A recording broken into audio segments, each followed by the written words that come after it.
Hola a todos, bienvenidos a un nuevo episodio de InfoSecurity Radio Hub.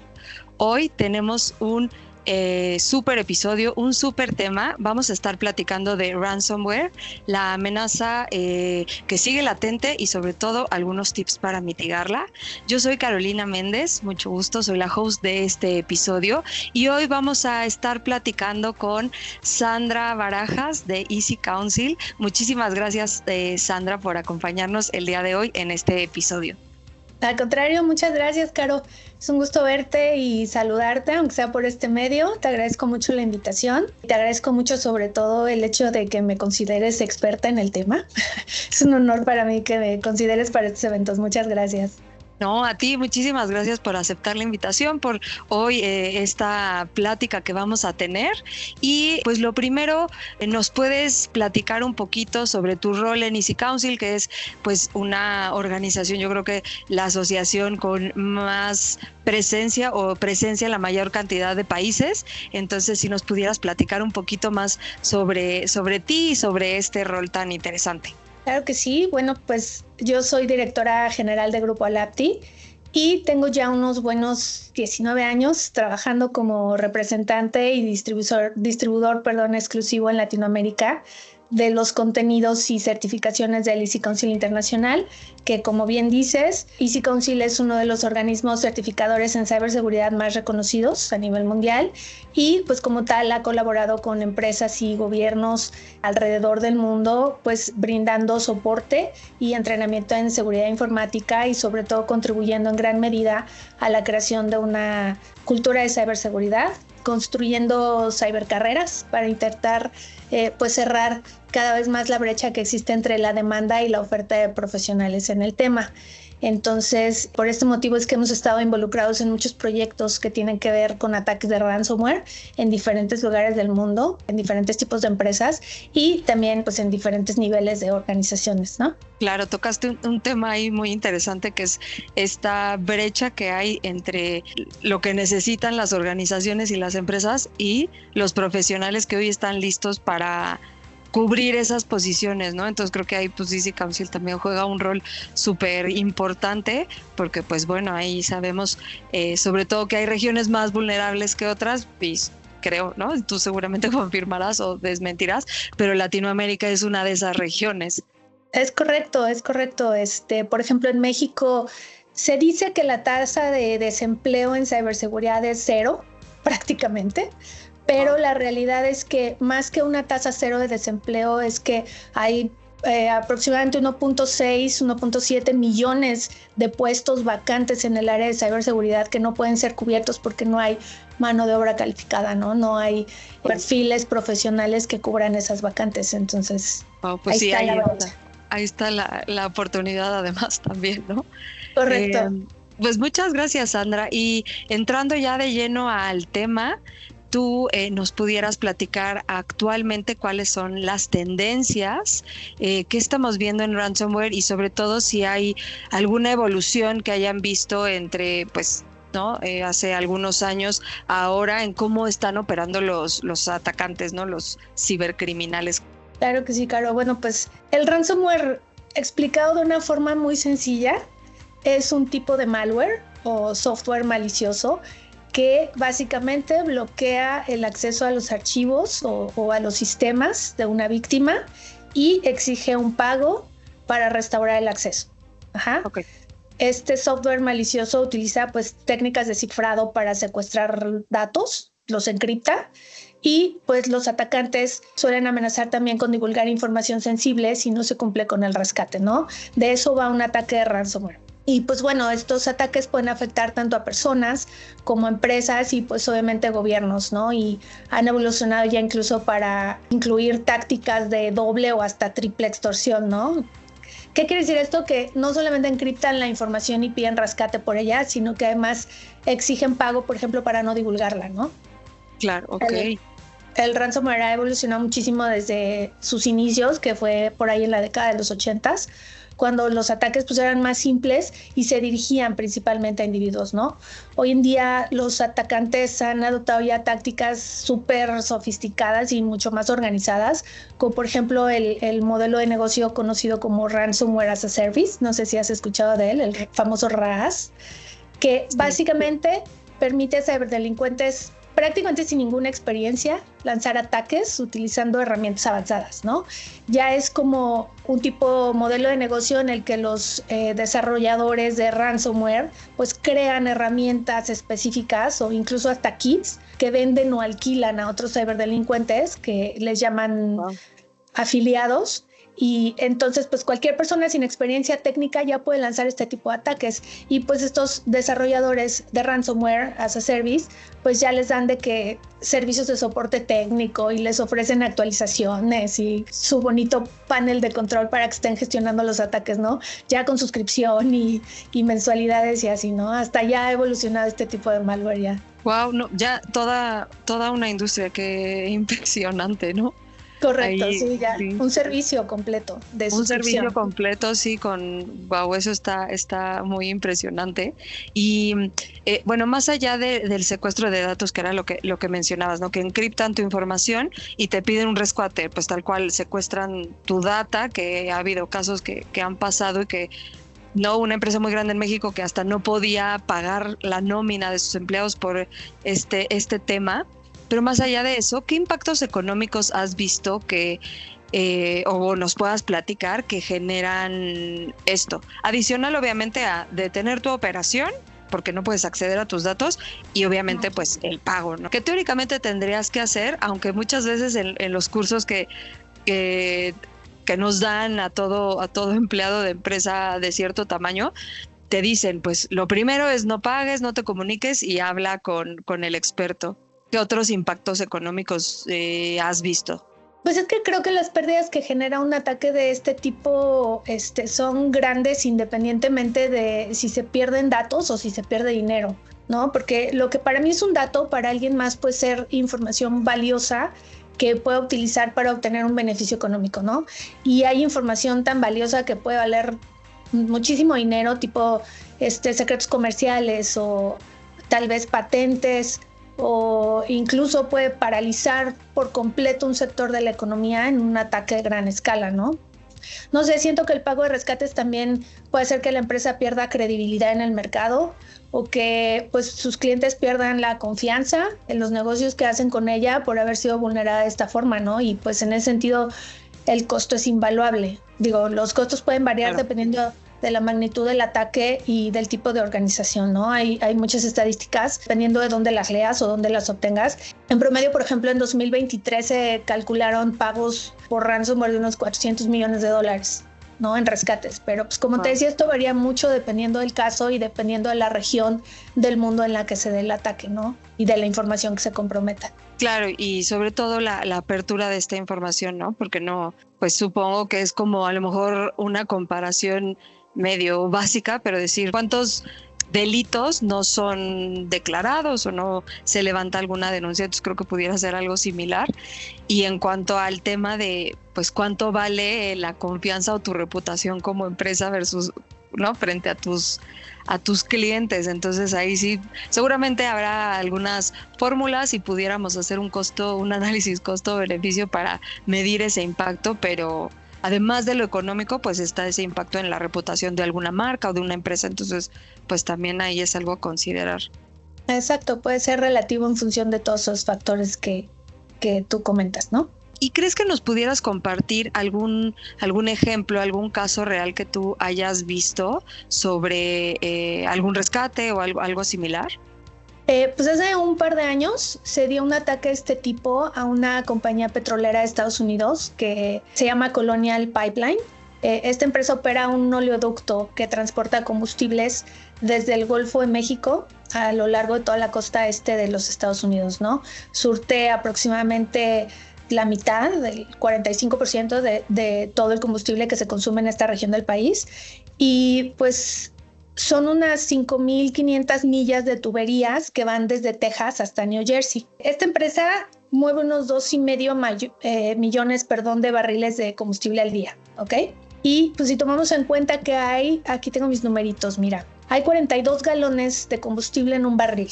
Ajá. Esto es 105 millones de galones de combustible al día. Ajá. Y si consideramos que el galón cuesta alrededor de $3, esto es 315 millones de dólares al día se manejan y se mueven en esta compañía al día. Entonces, esta compañía fue víctima de un ataque de ransomware en mayo de 2021, si mal no recuerdo. El ataque se dio en un par de días, creo que fue el 6 y 7 de mayo. Sí, 6 y 7 de mayo. Y pues básicamente un grupo de hackers que se identifican como DarkSide, infectaron los sistemas del oleoducto y concretamente se enfocaron en encriptar unos 100 gigas de información importantísima del sistema de facturación y contabilidad de la empresa. Y entonces, en menos de 2 horas, la empresa tuvo que cerrar el oleoducto por completo y obviamente todas sus operaciones como medida preventiva, ¿no? Por nada más que 6 días, porque pues, no sabían exactamente a qué habían tenido acceso los atacantes y pues para prevenir la propagación del ataque o la encriptación de más información o un mayor desastre, ¿no? En los sistemas. Se considera una amenaza a la seguridad nacional porque imagínate, el aeropuerto de Houston, el aeropuerto de Miami, Atlanta, Nueva York, el desabasto general de combustibles para la población. O sea, en 2 días ya había filas enormes en las gasolineras y pues todos los problemas que causa el desabasto de combustibles, ¿no? Y pues el presidente Biden se vio obligado a declarar el estado de emergencia el día 9. Entonces, 3 días después. En 3 días ya esto se declaró el estado de emergencia y pues el presidente dijo que fue lo que se cree el mayor ciberataque exitoso a la infraestructura petrolera o incluso a cualquier infraestructura crítica de los Estados Unidos, ¿no? Y eso, que lo único que se afectó fue el sistema de facturación, ¿eh? Ninguna tecnología de operación del oleoducto fue afectada. Wow. Sí, como un pedazo puede afectar tanto. Oye, y una pregunta, ahorita que mencionabas el nombre del grupo, ¿es común que se manifiesten y digan, nosotros somos este grupo y tengan el nombre?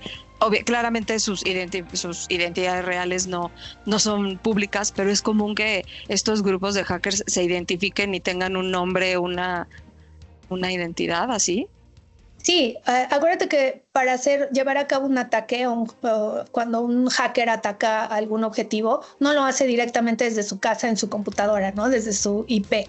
O sea, él se conecta a una red en Asia, otra en Sudamérica, África, y rebota por miles de lugares en el mundo antes de llegar al lugar en donde va a atacar para que nunca lo detectes. Entonces, se atribuyen sin ningún tipo de cargo de conciencia el ataque, ¿no?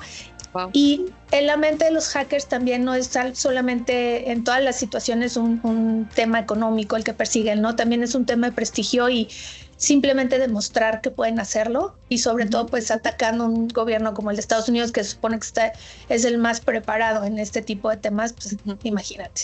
Claro. Le da mucho prestigio al grupo de hackers. Y este prestigio va un poco pensando en lo que platicabas antes de cuando los contratan, un poco pues, ¿no? Creando un poco su marca como grupo, su marca personal, algo así. Acuérdate que en la dark web hay de todo. O sea, hay incluso mercenarios que tú puedes contratar para atacar un gobierno. Es impresionante todo este tema de los hackers, ¿no? Y ya pues estaríamos entrando ahí temas un poco más oscuros, pero sí existen este tipo de servicios que obviamente entre más prestigio tengan, pues más beneficio económico van a obtener, ¿no? Independientemente de sus chambas como esta que te estoy contando. Sí, de sus proyectos específicos. Exactamente, de esas chambitas que hacen ahí. Entonces Biden, el presidente Biden anuncia este tema, dice al tercer día que ya es emergencia nacional. ¿Y cómo logran resolverlo o recuperar la situación? Pues obviamente desde el momento en que se detectó el ataque se contrató a una empresa de investigación de ciberseguridad, se llamó al experto para que investigara el ataque y obviamente también se notificó del incidente al FBI y pues a varias agencias, ¿no? De seguridad nacional, incluso el Departamento de Energía, ¿no? Y entonces Colonial Pipeline se vio obligada no solo a cerrar por esos 6 días, que ya vimos el impacto económico que esto tuvo para los millones que mueve diariamente esta compañía, sino que también tuvo que pagar el rescate de casi $5 millones en bitcoins a DarkSide para que les dieran la clave de descifrado y pues así permitir al personal de TI de la compañía recuperar el control de sus sistemas. Y pues bueno, mientras la empresa pagaba el rescate, al estar ya involucrado el FBI, pues se pudo monitorear la operación completa en bitcoins que se hizo desde el principio, pero pues al llegar a la cuenta a la que se hizo el depósito, la transferencia, ya se había movido la mitad del dinero, ¿no? Y pues solo pudieron recuperar una parte de los fondos que se pagaron como rescate, ¿no? Pues obviamente en el proceso también el objetivo de hacer públicas estos casos pues es dar a conocer cómo se desarrolló el ataque, para que con esto pues otras empresas, otras organizaciones al interior de un gobierno hagan inteligencia, ¿no? Y se preparen para un tipo de ataque similar. Entonces en este proceso se documentó una muy buena cantidad de información y evidencia que pues los llevó a determinar que los atacantes ingresaron a la red del oleoducto a través de una contraseña expuesta para una cuenta de VPN. Que muchas organizaciones utilizan una VPN para dar acceso remoto y seguro y pues cifrado, ¿no? A una red corporativa. Pero según la investigación, es posible que un empleado haya utilizado la misma contraseña para la VPN en otra ubicación o en otra red. Algo que es súper común entre los usuarios, ¿no? Sí. La misma contraseña para diferentes accesos, lo cual está pésimo porque, pues como vemos en este caso, una contraseña repetida puede comprometer la información a grandes niveles, ¿no? Sí, como algo tan pequeño puede causar algo tan grande, algo con tanto impacto, qué impresión. Sí. Claro. Y es algo además, como dices, muy común. Y ahí volvemos, creo que uno de los temas también que platicamos mucho es cómo nosotros como empleados o el humano a veces es el eslabón más débil, ¿no? Que hay muchas estructuras o una inversión fuerte en software, antivirus o protección, pero no, el factor humano a veces, o las entradas, ¿no? Como platican de repente de, ay, pues tuvo acceso porque iba casi que disfrazado de una persona de mantenimiento, pudo accesar y ahí vulneró toda la estructura que tanto se planea o en la que se invierte. Eso es un poco impresionante. Exacto. Tú puedes invertir millones en una infraestructura de ciberseguridad, en programas, sistemas, aplicaciones y demás, pero si las personas no saben cómo cuidar su información o subestiman el hecho de una contraseña, algo tan simple como una contraseña, si subestiman su importancia, no saben a qué grado pueden comprometer a una empresa, ¿no? Y entonces es importantísimo que no solo tengas esa infraestructura. Si tu gente no sabe qué hacer, estás perdido. No te va a servir de nada, no te va a proteger de nada. Claro, ahí viene lo fundamental de siempre estar bien entrenados, conocer la información, aunque no seas el súper experto, pero saber cuáles son los riesgos, ¿no? Correcto, saber al menos cuál es tu papel en la protección de datos y en la protección de la infraestructura crítica de tu organización. Oye, y un poco pensando en esto y en cómo podemos ser vulnerables, ¿consideras entonces que cualquier nivel de organización, empresa, debería de tener pues estas buenas prácticas o buscar este tipo de apoyo, ¿no? Claro, la gente debe entender y debe conocer qué información maneja de entrada y por qué es crítica para la empresa y en su función, qué es exactamente lo que tiene que proteger y muy importante, el cómo. Okay. Entonces hay que dar capacitación y dentro de las mejores prácticas que tú puedes compartir para una organización para evitar este tipo de incidentes, pues bueno, inicialmente son las contraseñas seguras, ¿no? Claro. Una contraseña debe estar bien construida, debe tener al menos 12 caracteres que estén mezclados entre los diferentes tipos de caracteres que hay y sobre todo nunca repetirlas, ¿ok? Otra sería mantener siempre el software actualizado. Aunque a veces da flojera tener que reiniciar el equipo y hay que actualizar, ¿no? Los programas.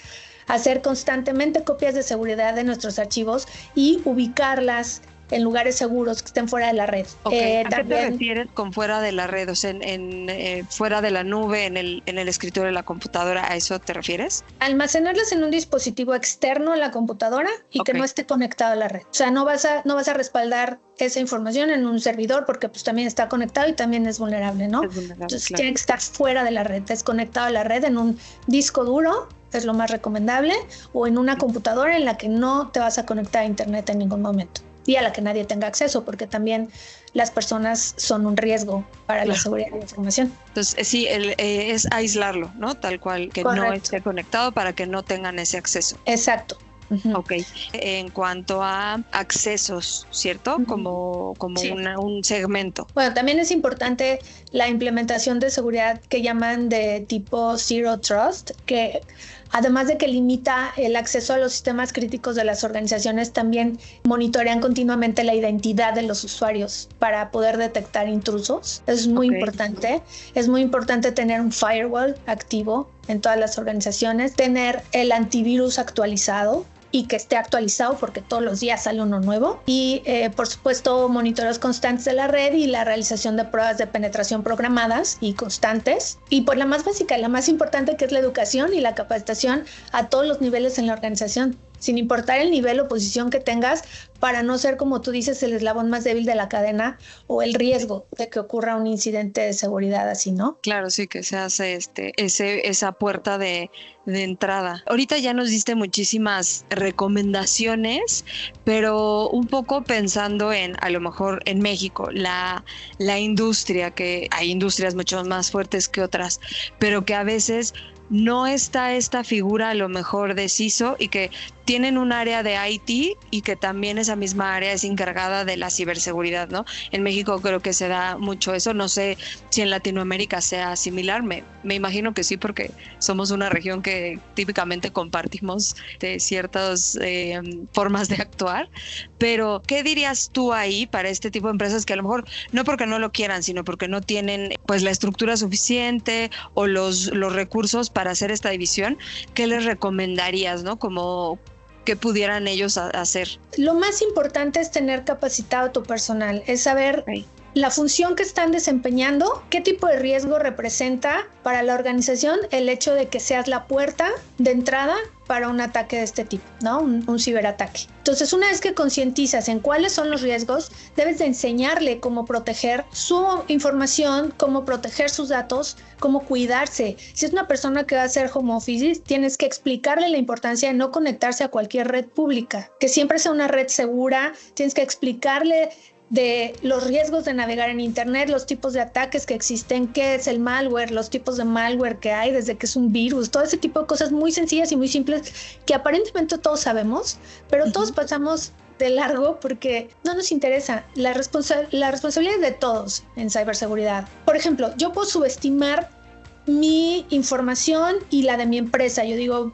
nada es crítico, no pasa nada si pierdo información, yo sigo operando como si nada, pero tal vez tú, Caro, que estás en contacto conmigo, tienes algún tipo de riesgo importante, y al estar conectada conmigo yo te estoy exponiendo de alguna forma. Recibes archivos de mi computadora, recibes igual fotos, porque hacemos de repente marketing, campañas, este tipo de cosas, entonces transmitimos constantemente información de este tipo a través de la red. Entonces el compartir con otras empresas y así nos hace ser la puerta de entrada. Entonces la responsabilidad es de absolutamente todos. Si tu información no importa, la de los demás seguramente sí.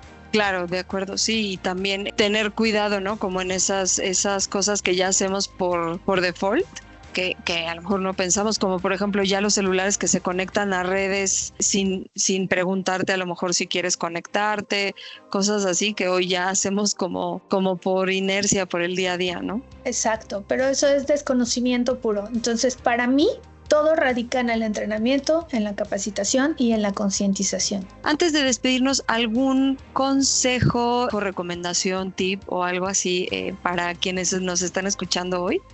Claro que sí, Caro. Como decíamos, hoy en día absolutamente todo lo que hacemos, desde la actividad más cotidiana o el trámite más sencillo, todo se hace en un entorno digital. Así que no se trata de si en algún momento nos va a suceder, sino más bien es cuándo nos va a suceder y cómo es que debemos prepararnos, ¿no? Saber qué hacer, saber cómo responder ante un incidente de seguridad, eso es muy importante.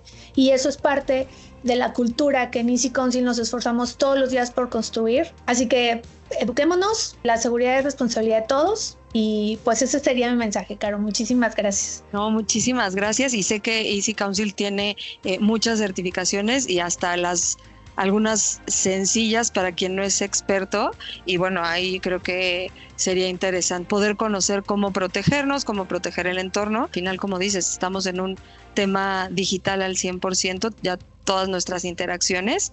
Entonces, pues muchísimas gracias por los tips y las recomendaciones.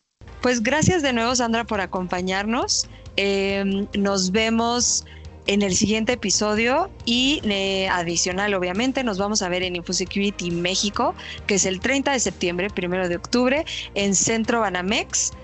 No se lo pierdan, vamos a tener muchísimo contenido, pláticas de muchas tendencias, información súper relevante de ciberseguridad. Hasta el próximo episodio, gracias.